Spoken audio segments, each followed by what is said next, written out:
새해 첫 주일에 우리에게 주시는 하나님 말씀은 마태복음 2장 1절부터 12절까지 말씀입니다. 신약성경 2페이지입니다. 마태복음 2장 1절부터 12절까지 말씀입니다. 이 계시의 말씀을 제가 받들어 읽어드릴 때 살아계신 하나님의 음성을 들으실 수 있기를 바랍니다.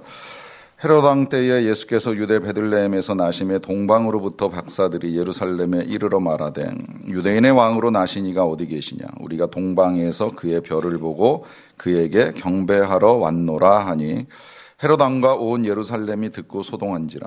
왕이 모든 대제사장과 백성의 서기관들을 모아 그리스도가 어디서 나겠느냐 물으니 이르되 유대 베들레헴이오니 이는 선지자로 이렇게 기록된 바 또 유대 땅 베들레헴아 너는 유대 고을 중에서 가장 작지 아니하도다.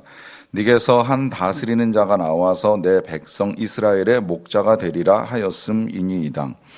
이에 헤롯이 가만히 박사들을 불러 별이 나타난 때를 자세히 묻고 베들레헴으로 보내며 이르되 가서 아기에 대하여 자세히 알아보고 찾거든 내게 고하여 나도 가서 그에게 경배하게 하라. 박사들이 왕의 말을 듣고 갈새 동방에서 보던 그 별이 문득 앞서 인도하여 가다가 아기 있는 곳 위에 머물러 서 있는지라. 그들이 별을 보고 매우 크게 기뻐하더라. 집에 들어가 아기와 그의 어머니 마리아가 함께 있는 것을 보고 엎드려 아기께 경배하고 보배압을 열어 황금과 유향과 몰약을 예물로 드리니라. 그들은 꿈에 헤롯에게로 돌아가지 말라 지시하심을 받아 다른 길로 고국에 돌아가니라. 아멘. 오늘이 새해 첫 주일입니다. 지난 송구영신 예배 때 뵌 분들도 계시긴 합니다만은 또 오늘 이제 새해 처음 뵙는 분들도 계셔서 새해 축복드립니다. 새해 여러분들 주님과 함께 더 행복한 날들을 만드실 수 있기를 간절히 축원합니다. 주님 안에서 우리가 새로운 피조물이고 또 새 것이 되었다고 말씀하시는 것을 우리가 성경을 통해서 듣게 되었는데 말씀대로 새해에는 정말 주님 안에서 주님과 함께 새로운 삶을 멋지게 살아내시기를 간절히 축원합니다. 2020년이 시작이 되었는데요. 저는 이 2020년이 이제 우리에게 있어서 좀 특별한 해라 이렇게 생각을 많이 했습니다. 그렇게 생각을 하는 건 우리 교회가 올해로 창립 10주년이 되는 해이기 때문입니다. 10년 전 백현동에서 시작된 우리의 교회가 이제 어느새 10년 세월이 흐르는 때를 맞이하게 되었습니다. 이 10년이 사실 그렇게 긴 시간은 아닐 수 있다고 생각을 해요. 지금 우리 한국에는 50년, 100년을 자랑하는 교회도 많은데 이제 10년의 역사를 가지고 뭘 돌아볼 것이 있으며 이게 그렇게 대단한가 생각할 수도 있습니다만 그러하기 때문에 오히려 이 10년 세월 동안에 혹시라도 우리가 잘못 가고 있었던 건 아닌지 또 이 짧은 시간에 벌써 우리 안에 잘못 굳어진 것들이 있는 건 아닌가 하는 생각을 많이 하게 됩니다. 이제 그러다 보니까 이 새로운 10년을 이제 보내면서 어떻게 그러면 우리가 이 2020년을 맞이할 것인가 또 어떻게 다시 새롭게 시작할 것인가 하는 마음을 가지고 저는 이제 오래전부터 이 2020년에 목회 방향과 또 말씀을 여러 가지로 고민하는 일들이 있었습니다. 그리고 기도하는 가운데 하나님께서 제게 주신 생각은 모든 걸 다시 새롭게 출발하라 하시는 것입니다. 이미 하나님께서는 우리 교회가 존재하는 목적과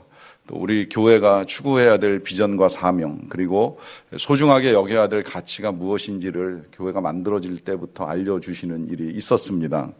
거기에 더하여서 이제 부족했던 것들을 우리가 지난 10년 동안에 하나님이 더 알게 해주셔서 이렇게 주님과 동행해야 된다라고 하는 것들도 말씀을 해주셨기 때문에 이제 이런 말씀해 주신 것들을 다시 한번 우리의 마음속에 새기고 새로운 초심으로 돌아가서 이제 달려나가는 것이 우리에게 필요하다라는 것을 분명하게 확신을 하게 되었습니다.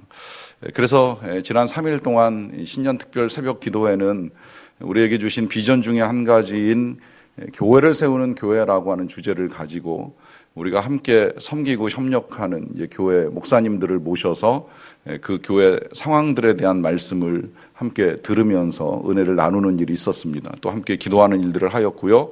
또 그분들이 이제 우리에게 전해주신 각 교회의 기도 제목들은 앞으로도 계속해서 우리가 함께 기도하며 협력해 가야 될 일이라고 생각을 합니다.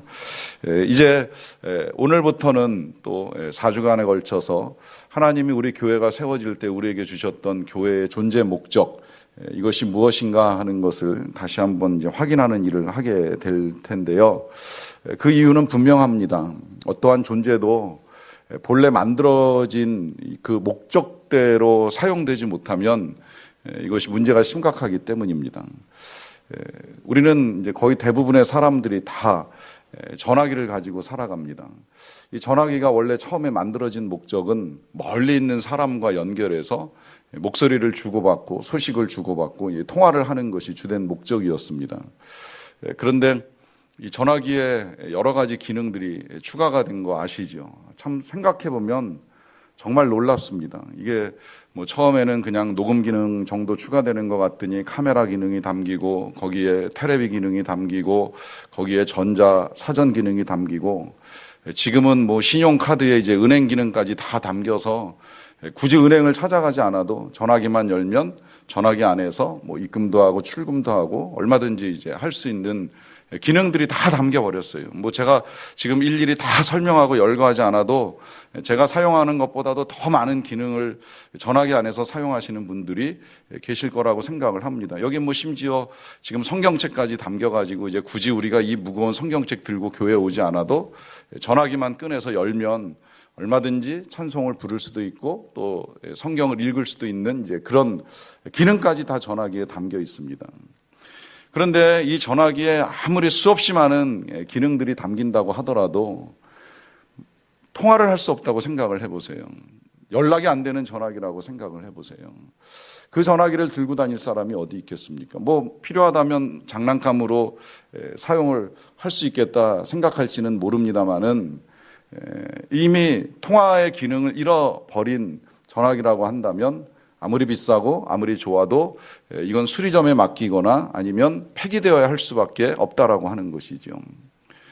사람도 마찬가지고 교회도 마찬가지입니다. 교회는 특별히 교회 안에서 우리가 다양한 일들을 할 수 있습니다.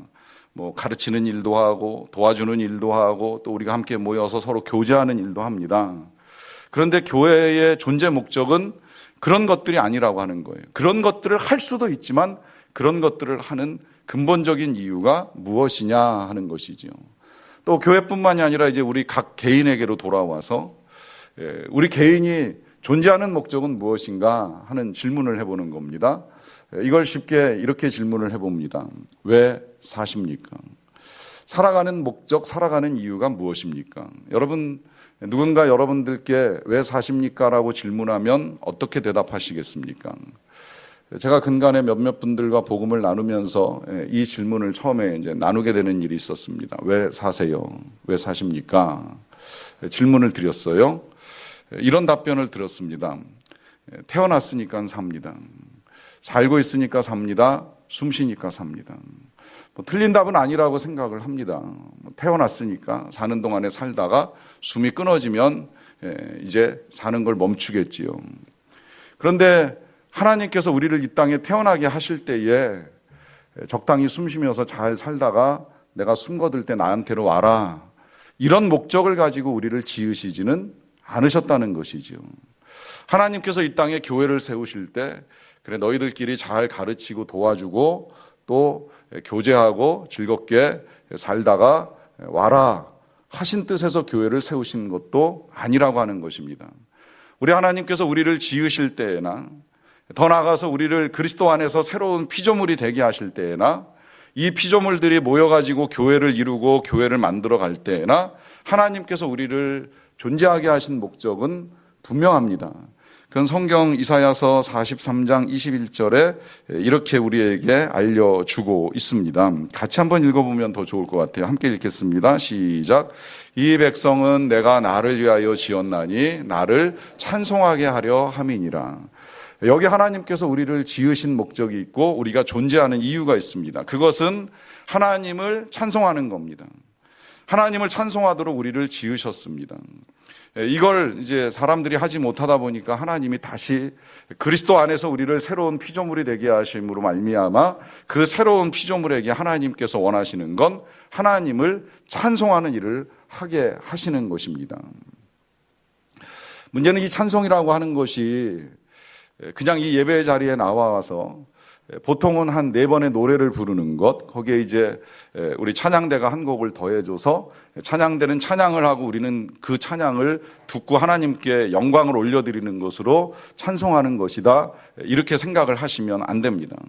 물론 하나님을 찬송하는 것에는 노래가 포함이 되는 거예요. 그래서 노래를 통해서 우리가 하나님께 찬송을 올려드리지만 하나님은 그 일로만 찬송을 받으시는 것이 아니라 지금 여기 설교의 제목들에 나와 있는 것처럼 우리가 하나님을 경배할 때 찬송을 받으시는 것이고 우리가 하나님을 자랑할 때 찬송을 받으시는 거예요. 이걸 다른 말로 표현하면 우리가 하나님의 이름을 높이는 일을 하는 것이고 또 하나님의 뜻을 따라 살아가는 것을 말하는 겁니다. 그럴 때 하나님이 우리를 통하여 찬송을 받으십니다. 이것이 저와 여러분들을 지으신 목적이라고 하는 것입니다. 그렇게 보면 이제 정말 우리가 하나님을 찬송하는가 하는 것을 다시 생각을 해봐야 돼요. 정말 하나님을 경배하는가? 얼마나 하나님을 자랑하며 살아가고 있는가? 얼마나 하나님의 이름을 높이며 하나님의 뜻을 따라 살아가고 있는가 하는 질문을 할 때 진짜 내가 목적에 따라 바르게 가고 있는지 아닌지를 분별할 수가 있습니다. 만약에 그렇게 우리가 살고 있지 않다라고 한다면 여러분, 미안한 표현입니다만은 우리가 고장난 겁니다. 잘못 사용되고 있는 거예요. 우리가 여러 가지 많은 걸 할 수는 있지만 이 자리에 나와서 예배하고 찬송하고 기도하고 설교하고 뭐 서로 도와주고 봉사하고 가르치는 수많은 일들을 하지만 그것이 하나님을 경배하고 하나님을 자랑하고 하나님의 뜻에 따라 행해 나가는 일들이 아니라고 한다면 우리가 고장난 상태에서 그 일들을 하고 있는 거죠. 그러면 답은 분명해집니다. 폐기되거나 수리되어야 한다라고 하는 것이죠.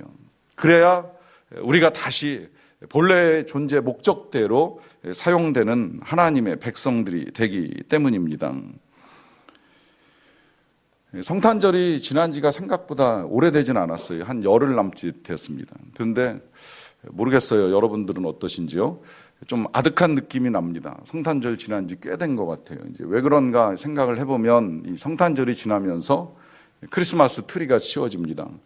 아쉬워서 이제 우리는 그 12월 마지막 주까지는 성탄 트리를 이제 두었다가 12월 마지막 주에 치워내긴 합니다만은 그러나 이번에 보니까 백화점 같은 데는 뭐 만드는 건 뭐 한 달 전, 2달 전에 미리 만들어서 세워놓고 번쩍거리는 일을 하다가 성탄절 딱 지나니까 그날 밤에 치운 것 같아요. 벌써 26일만 돼도 성탄 장식 볼 수 없을 정도가 되었습니다. 뭐 그렇게 성탄절은 지나간다 하더라도 이 성탄절은 우리에게 있어서 굉장히 귀한 날이기 때문에 우리가 이날 이제 온 가족들이 함께 모여서 예수님께 예배와 찬양하는 일을 하는 일을 합니다. 이 일이 2000년 동안 멈추지 않았어요. 수천 년 동안 언제나 성탄절이 되면 주의 백성들은 모여서 예수님을 찬양합니다. 예수님께 예배합니다. 왜 그런지 그 이유 아시죠? 그것은 우리 예수님이 왕이시기 때문입니다. 왕. 뭐 지금 오늘날처럼 뭐 옛날에도 그랬지만 한 세대나 혹은 한 시대 한순간을 살다가 사라지는 그런 왕이 아니라 우리 예수님은 2000년 전에도 왕으로 이 땅에 오셨고 또 지금도 왕이시고 앞으로도 영원히 우리의 왕이시기 때문이에요. 그래서 그 왕이 이 땅에 태어나신 날, 이 땅에 육신을 입고 오신 날, 그날에 특별히 더 예배하고 경배하는 일들을 하게 됩니다. 문제는 이러한 사실을 다 알고 있지는 않다는 거예요. 모든 사람들이 알지 못합니다. 뭐 심지어 예수님이 오실 때는 이제 사람들이 더 몰랐어요. 진짜 그분이 이 땅에 임하신 하나님의 아들, 우리의 영원한 왕이신지를 아는 사람이 많지 않았어요. 참 안타까운 일인데요. 오늘날에도 생각보다 우리 예수님이 우리의 왕이시라라고 하는 사실을 아는 사람들은 그렇게 많지 않은 것 같아요. 성경의 요한계시록을 읽어 나가다 보면 참 경배라는 단어가 많이 나옵니다. 생각보다 많이 나와요. 경배라는 단어가 이 성경 속에서 100번 이상 나오는데 그중에 제가 보니까 한 3분의 1 정도는 계시록에 담겨 있는 것 같아요. 근데 이 단어가 여기 많이 나오는 이유가 있어요. 그것은 우리 하나님과 그 아들 예수 그리스도가 우리의 경배를 받으시기에 합당하신 왕이 되시기 때문입니다. 그러하기 때문에 이제 장차 우리 예수님이 이 땅에 강림하셔서 새하늘과 새 땅이 이루어지면 그 다음에 이제 우리가 하게 될 일은 그 새하늘과 새 땅 속에서 우리 아버지 하나님과 그 아들 예수 그리스도를 계속해서 경배하게 될 일을 하게 될 것이라는 것을 계시록이 계시해 주는 거예요. 알려주는 거예요. 미리 알려주는 거예요. 우리의 삶의 방향이 어디이고 우리가 꿈꾸고 소망하는 것이 무엇인지를 요한계시록이 정확하게 우리에게 알도록 도와주는 일을 하는 겁니다. 그리고 우리는 그와 같은 일들에 대한 소망을 가지고 지금 여기서 하나님을 경배하고 예수님을 경배하는 훈련을 해나가는 거예요. 이 땅에서 이렇게 우리가 모여 예배하는 이 일들을 장차 영원히 하게 될 것을 준비하며 해나가는 일들이라고 할 수 있겠지요. 그런데 그런 일들을 우리가 이곳에서 이렇게 경험하고 준비하는 일들을 하고 있음에도 불구하고 정말 그 일들이 이루어질 때를 기다리고 있는지, 소망하며 준비하고 있는지에 대해서는 여전히 질문이 남습니다. 물론 우리가 12월 한 달 동안에 주의 길을 준비하라라고 하는 말씀을 들으면서 주께서 곧 다시 오실 것이니 그 강림하실 때를 위하여서 우리가 어떻게 해야 될 것인지에 대한 말씀을 듣는 일이 있기는 했습니다마는, 그러나 정말 주님 강림하실 것을 소망하면서 날마다 주님을 경배하고 살아가고 있느냐라고 하는 질문을 드리게 되는 것입니다. 우리 예수님께서 오실 때의 사건을 알려주는 본문의 말씀을 읽게 되는 일이 있었는데요. 읽으시면서 좀 의아하셨는지도 모르겠어요. 성탄절은 다 지나갔는데 왜 이 말씀을 오늘 이제 보게 되는가 하는 질문이 있을 수 있는데요. 보는 건 이 질문 가운데 이제 우리 예수님 이 땅에 오실 때에 우리 예수님을 처음 만나기 위해서 찾아갔던 사람들에 대한 기록이 있기 때문입니다. 그들은 동방에서 온 박사들이라고 알려져 있는데 그들이 예루살렘에 이르러서 이런 질문을 합니다. 2절 말씀인데요. 유대인의 왕으로 나시니가 어디 계시냐? 우리가 동방에서 그의 별을 보고 그에게 경배하러 왔노라. 그래요. 여기 동방의 박사들, 점성술사들로 많이 해석이 됩니다만은 이 사람들이 별을 보고 연구하다가 갑자기 이제 그들의 입장에서는 서쪽에 나타난 특별한 별을 보고 왕이 태어나셨다. 그렇다면 그 왕께 경배하러 가야 되겠다라고 하는 생각을 가지고 그들은 그 동방 어디인지 알 수 없는 그 지역에서부터 출발해서 먼 길을 찾아 유대 땅 예루살렘에까지 왔습니다. 유대 땅 예루살렘에 온 것은 이 예루살렘에 왕궁이 있었고 그리로 가면 이제 왕으로 태어나신 이를 만날 것이다라고 하는 생각을 가지고 찾아온 거예요. 그런데 막상 이 예루살렘에 도착을 해보니까 왕으로 태어난 아기는 보이지 않았습니다. 그리고 그들이 찾아오는 일로 말미암아 이 예루살렘 안에는 소동이 일어납니다. 그리고 이제 이 예루살렘에 있었던 사람들 중에 제사장들과 서기관들이 성경책을 가져다가 확인하는 일이 있었어요. 그 확인한 내용은 왕으로 이 땅에 오시는 예수님이 탄생할 자리는 예루살렘이 아니라 베들레헴이라고 하는 것을 확인하는 일이었습니다. 먼저는 이 제사장들이나 서기관들의 행동을 우리가 눈여겨봐야 될 것은 뭐냐면 이 사람들은 성경을 알고 있었어요. 말씀을 알았기 때문에 미가 선지자가 예언한 대로 예수님이 베들레헴에 태어나신다는 것까지는 확인을 했어요. 그런데 지금 동방의 박사들이 와서 그 왕이 태어났다는 소식을 알려줘도 그 예수님께 경배하러 갈 생각을 하지 않습니다. 그 예수님을 찾지 않습니다. 예수님을 만나려고 하지 않습니다. 저는 이들 모습 속에 제 모습도 있고 우리들 모습도 있다고 생각을 해요. 성경은 많이 알아요. 성경에서 말씀하고 있는 내용이 뭔지는 알고 있어요. 예수님이 왕이라는 이야기도 수없이 들어왔어요. 매 주일 아침마다 예배가 시작될 때 우리의 왕이요 주인이시라고 하는 이 인도자의 선포를 듣는 일이 있어요. 그런데 정말 그분을 경배하고 그분을 찾는 일을 쉽게 하지는 않는다는 거예요. 더 나아가서 이제 헤롯 왕이 보이는 반응이 성경에 기록되어 있는데요. 8절에 헤롯 왕이 이렇게 말을 합니다. 베들레헴으로 보내며 이르되 가서 아기에 대하여 자세히 알아보고 찾거든 내게 고하여 나도 가서 그에게 경배하게 하라. 그래요. 헤롯 왕이 이렇게 말을 했습니다. 나도 그에게 경배하게 하라. 그러니 그가 어디서 태어났는지 나에게 알려줘라. 여기 아시는 분들은 이 헤롯 왕이 경배하겠다는 이 말이 진심이 아닌 거 알고 계시죠? 헤롯은 예수님에게 경배할 마음이 없습니다. 경배할 마음이 없는 정도가 아니라 이 헤롯이 이 박사들에게 지금 예수님이 나신 것을 알면 알려달라고 요구하는 건 그 예수님을 죽이려고 하는 계획을 가지고 있기 때문입니다. 헤롯은 당시에 약 40년 동안 집권을 하는 일이 있었는데 그는 자기의 왕권을 흔드는 사람을 그 누구도 용납을 하지 않았어요. 그래서 역사의 기록에 따르면 그는 그 40년 세월 동안에 조금이라도 자기의 눈에 거슬리거나 자기의 왕권에 위협이 되는 존재는 다 죽여 없앴어요. 그 죽여 없인 대상들 중에는 신하들뿐만이 아니에요. 자기 형제도 죽이는 일이 있었고 심지어 자기가 낳은 아들까지도 죽이는 일이 있었어요. 어떻게 보면 그렇게도 해석을 하더라고요. 이 헤롯 왕이 당시에 아기들을 죽이는 일이 우리에게는 크나큰 충격일지 모르겠으나 당시 사람들은 헤롯이 또 광기를 발동했구나 정도로 생각하는 일밖에 되지 않는다는 거예요. 물론 그 당시에 아기를 빼앗기고 아기의 죽음을 당한 가족들에게 있어서는 큰 고통이 임하는 사건이었지만 나머지 사람들에게는 너무나 헤롯이 많은 사람을 죽이고 자기 아들들까지 죽였으니 다른 아기를 죽이는 일들은 별것 아닐 수도 있겠구나 이렇게 생각할 정도로 이 헤롯은 자기의 왕권을 지키기 위해서 자기의 왕권을 빼앗기지 않기 위해서 얼마나 애를 썼는지 모릅니다. 그러다 보니까 그가 예수님께 가서 경배한다? 거짓말이죠. 그리고 알려달라 하는 건 알기만 하면 그냥 내버려 두지 않겠다는 거예요. 실제로 그래서 베들레헴에 있는 모든 아기들이 다 죽임을 당합니다. 왜 이런 일이 일어날까요? 왜 헤롯이 이런 광기를 발할까요? 이유는 단 한 가지입니다. 하나님을 경배하지 않기 때문입니다.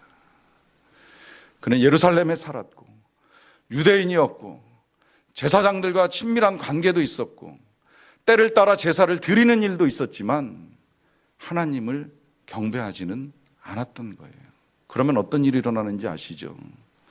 나를 경배합니다. 나를 섬깁니다. 나를 대단하게 여기면서 모든 것이 나 중심으로 돌아가기를 원합니다. 그러면서 이런 일이 일어나는 거예요.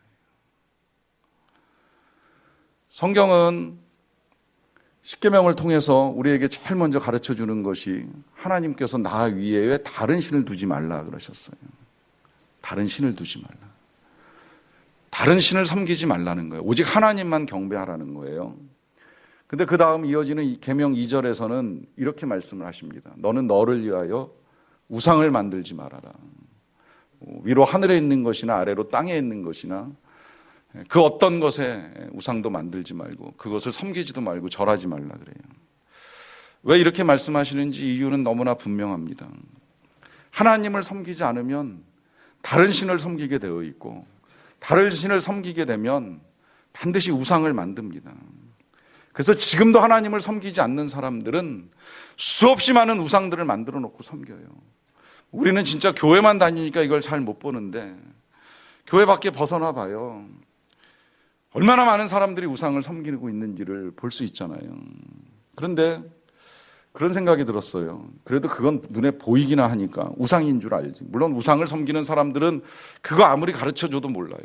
이건 우상이야, 이건 신이 아니야, 이건 사람의 손으로 만든 거잖아. 사람의 손으로 만든 목석이고 금신상이지 이게 어떻게 신이 될 수 있느냐고 아무리 가르쳐줘도 그들은 그걸 신이라고 믿고 그것을 섬기기 위해서 굉장히 애를 씁니다.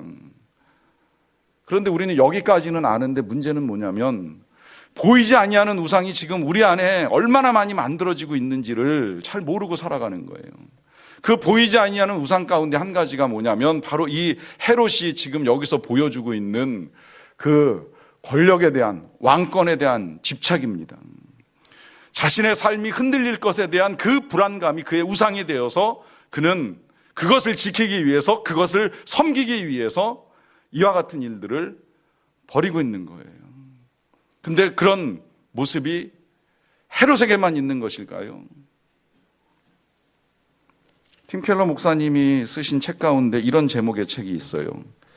이 시대가 잃어버린 이름 예수.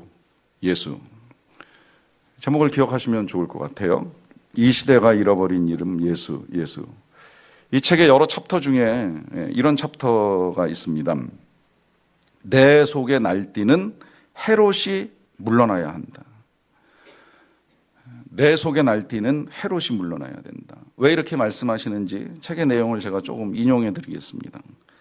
성경에 따르면 궁극적으로 세상의 악은 자기중심적이고 독선적이고 자아도취적인 모든 인간의 마음에서 비롯된다. 한번 잘 생각해 보세요.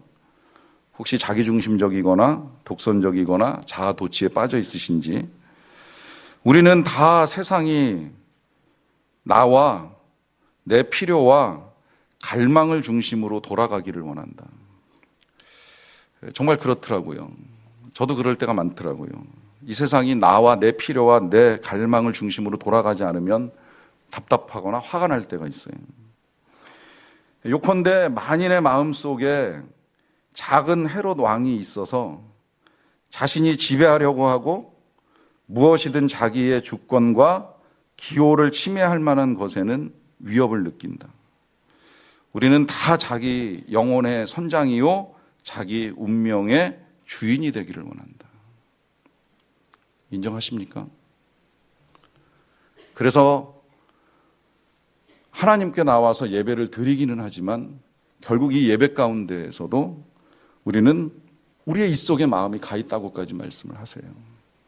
그래서 이 예배가 내 마음에 들면 은혜 받았다고 착각을 하고 내 마음에 안 들면 기분 나쁘다고 생각을 하고 돌아가는 일도 일어납니다. 모든 사람의 마음속에 작은 헤롯이 들어있다는 것 인정하시겠습니까? 이 마태복음을 몇 장 더 읽어 나가다 보면 우리 예수님께서 세례를 받으시고 난 다음에 사단에게 시험을 받는 장면이 나옵니다. 3가지 시험 받으시잖아요. 마태복음에 기록된 우리 예수님이 당하신 마지막 시험, 그건 사탄이 우리 예수님을 높은 곳에 끌고 올라가서 천하만국과 영광을 보여주며 제안을 하는 거였어요. 나에게 경배하라. 그러면 이 모든 것들을 다 너에게 주리라. 사단이 왜 이렇게 시험하는지 이유는 분명합니다. 그건 하나님을 경배하지 말라는 거예요. 하나님을 섬기지 말라는 거예요. 사단의 목표는 한 가지예요. 하나님만 섬기지 않으면 된다는 거예요. 왜 그럴까? 그 이유도 너무 분명해요. 하나님을 섬기지 않으면 결국은 우린 우리 마음대로 우리 안에 있는 이 헤롯을 따라 우리가 원하는 대로 살아가게 되고 그것이 이루어지지 않을 때에 때로 하나님을 향하여 원망을 하기도 하고 사람을 향하여 분노를 하기도 하고 미움을 버리지 않고 악한 세상을 만들어가면서 살아갈 가능성이 크기 때문입니다. 그럼 어떻게 해야 될까요? 우리 예수님이 그 사단 앞에서 명백한 답을 주셨어요. 사탄아 물러가라. 기록되었으되 주 너의 하나님께 경배하고 다만 그를 섬기라 하였느니라. 2가지 답을 주신 거예요. 사탄아 물러가라. 이 표현이 어쩌면 팀 켈러 목사님의 책에 나와 있는 내용대로 우리 안에 있는 헤롯아 물러가라 선포하는 거예요. 그리고 듣는 거예요. 주 너의 하나님께 경배하고 다만 그를 섬기라 말씀하신 그 말씀을 듣는 거예요. 오직 하나님만 경배해야 된다는 것이죠. 하나님을 섬기지 아니하면 나를 섬기든 사탄을 섬기든 아니면 눈에 보이는 것을 섬기든 아니면 내 욕심을 섬기든 우리는 수없이 많은 우상들에 빠져서 살아갈 수 있는 가능성이 너무나도 크기에 주 너의 하나님께 경배하고 다만 그를 섬기라 말씀하신 것입니다. 이 예수님을 경배하기 위해서 먼 길을 온 동방 박사들이 드디어 베들레헴에 도착을 합니다. 그리고 예수님을 만납니다. 만나는 장면을 조금 보겠습니다. 집에 들어가서 아기와 그의 어머니 마리아가 함께 있는 것을 보고 엎드려 아기께 경배하고 보배압을 열어 황금과 유향과 몰약을 예물로 드립니다. 자, 이들이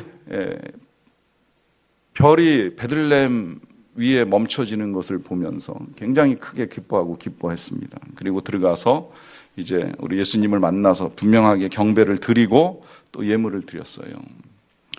이들의 여정을 생각해 보면 늘 볼 때마다 참 얼마나 힘들었을까 하는 생각을 해봅니다.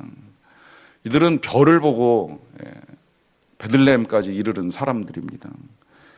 여러분, 별을 본다는 건 낮에 불가능한 거 아시죠? 밤에만 가능한 일입니다. 그러니까 이들의 여정은 많은 경우에 야간 이동이었을 가능성이 많습니다. 뜨거운 해가 떠오르는 이 중동의 한낮에는 어딘가 그늘을 찾아 쉬어야 되고요. 그렇게 잠을 자고 나면 이제 밤에 떠오르는 별과 함께 이동을 시작을 합니다. 어쩌면 그들이 기뻐한 건 예수님을 만나는 것보다도 여정이 끝났기 때문에 기뻐한 거 아닌가 하는 생각이 들 정도예요. 얼마나 고달프고 힘들었을까. 여러분, 경배는 이런 수고가 뒤따르는 거예요. 그냥 말로 입술로 경배한다고 경배가 아니에요. 경배는 수고가 뒤따라야 돼요. 정말 하나님을 경배한다라고 하면 이들이 걸어왔던 여정 같은 여정이 우리에게도 있을 수 있다라고 하는 거예요. 예배를 드리기 위해서, 하나님을 만나기 위해서 때로는 긴 시간의 수고가 있을 수도 있는 거예요.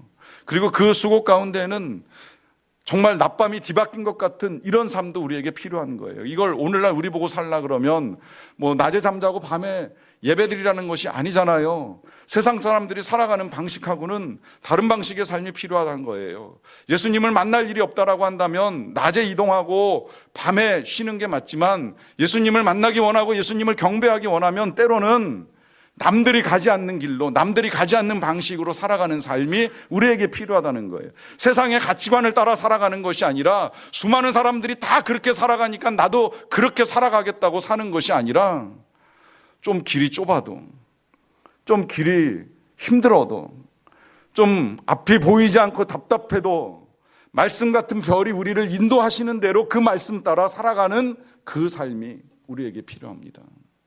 이런 수고 가운데 주님을 향한 우리의 진정한 경배가 이루어지는 것이고 주님을 만나는 역사가 일어나게 됩니다. 뿐만 아니라 이들은 빈손 들고 나오지 않았어요. 예물을 드립니다. 우리 예수님께 황금과 몰약과 유향을 드립니다. 정성을 다하여 예수님께 바치는 일까지 이어나가는 거예요. 이게 경배인 거예요. 그냥 마음으로 입술로만 하는 것이 아니라 믿음의 분명한 표현이 나타나는 겁니다. 여러분, 보이지 않는 것이 보이는 것으로 나타나는 거 알고 계시죠? 사랑이 어떻게 나타납니까? 선물로 나타나고 카드로 나타나고 입술의 고백으로 나타나지 않습니까? 뭔가 명백하게 들리고 보이는 것이 사랑의 증거로 나타날 때가 있습니다. 마찬가지로 우리의 믿음, 하나님을 향한 우리의 경배는 때로 우리가 수고하는 일로부터 하나님 앞에 드러나는 무엇인가로 나타날 수 있다라고 하는 거예요. 여러분, 그게 아까우십니까? 그럼 그걸 경배하고 있는 겁니다. 그게 그렇게 대단하게 여겨지십니까? 그게 여러분들의 신입니다. 아까운 그것을 하나님 앞에 내려놓을 수 있을 때 그게 진짜 하나님을 향한 우리의 경배가 되는 겁니다. 이 경배가 왜 중요한지 오늘 마지막 결론 12절 말씀 한 절 더 보겠습니다. 그들은 꿈의 헤롯에게로 돌아가지 말라 지시하심을 받아 다른 길로 고국에 돌아갑니다. 누군가 이들에게 꿈속에서 지시를 해줬어요. 아마 천사일 가능성이라고 여겨지는데요.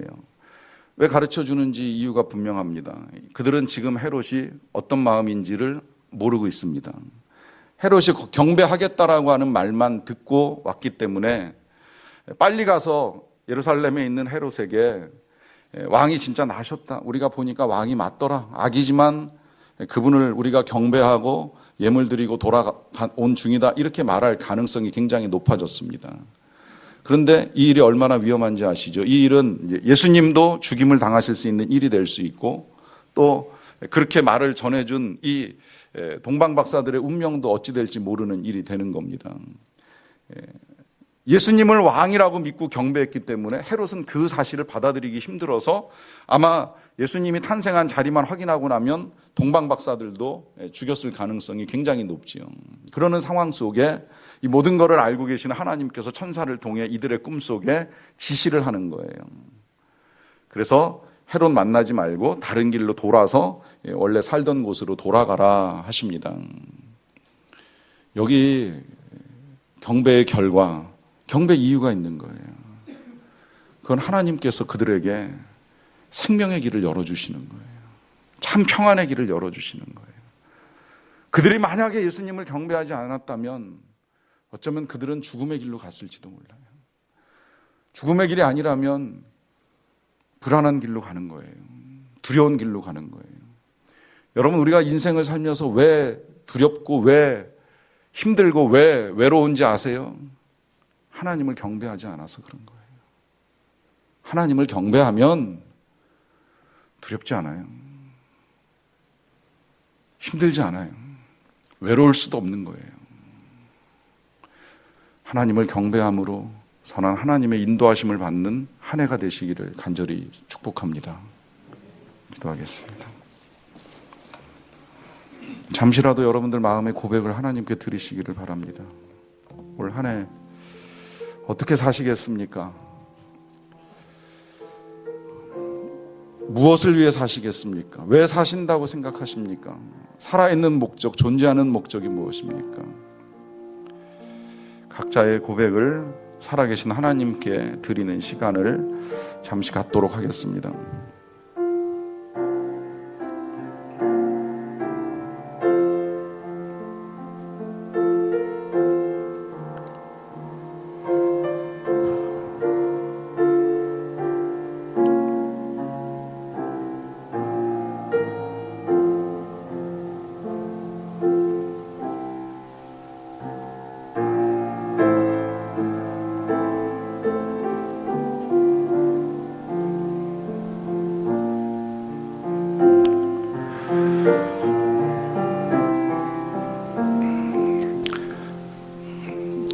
사랑의 하나님, 하나님은 우리에게 온전한 경배와 섬김을 받으시기 원하시는데 오늘 말씀에 비추어 보니 우리가 우리를 경배하는 일이 많았습니다.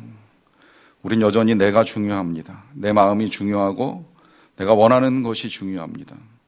그래서 우리의 입속을 챙기기 위해 하나님을 믿고 섬긴다 표현했지만 실은 하나님을 이용하려고 했던 적도 많습니다. 이러한 우리 안에 있는 광기와 광신과 잘못된 모든 것들을 내려놓고 새롭게 정말 하나님을 경배하며 살기를 원합니다. 하나님을 높이며 살기를 원합니다. 내가 존중받고 내가 높아지는 것이 아니라 정말 하나님이 높임을 받으시옵소서. 예수님의 이름으로 기도하옵나이다. 아멘.